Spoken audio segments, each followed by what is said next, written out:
உங்கள் பாவங்களை தேவனிடத்தில் அறிக்கை செய்து விட்டு விடுங்க. பாவங்களை அறிக்கை செய்து விட்டு விடுகிறவனுக்கு இரக்கம் உண்டு என்று கர்த்தர் சொல்லுகிறார். ரட்சிப்பு எப்படி வரும் தெரியுமா? இருதயத்தில் விசுவாசித்து வாயிலே அறிக்கை பண்ணா ரட்சிப்பு வரும்.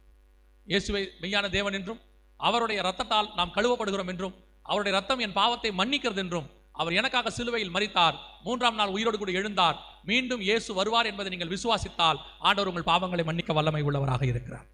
ஒருவேளை நீங்க அப்படி இருந்தீங்கன்னா, ஒருவேளை பின்மாற்றத்தின் அனுபவத்தில் இருந்தாலும் உங்களை ஒப்புக் கொடுங்க. மீண்டும் மீண்டும் ஆண்டவர் கையில் ஒப்புக் கொடுங்க. ராஜா வருகிற காலம் சமீபமாயிற்று. 2வது மிக முக்கியமானது, பிதா குமாரன் பரிசுத்தாவின் நாமத்தினாலே தண்ணீர்ல மூழ்கி ஞானஸ்நானம் எடுத்திருக்கணும்.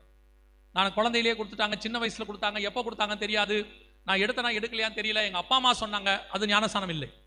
எது ஞானஸ்நானம்? விசுவாசம் உள்ளவன் ஆகி ஞானஸ்நானம் பெறுகிறவனே ரட்சிக்கப்படுவான். எது விசுவாசம்? இயேசு கிறிஸ்துவை தேவனுடைய குமாரன் என்று நான் விசுவாசிக்கிறேன்னு சொல்லணும். அதுக்கு பேர் தான் விசுவாசம். இப்போ தண்ணியில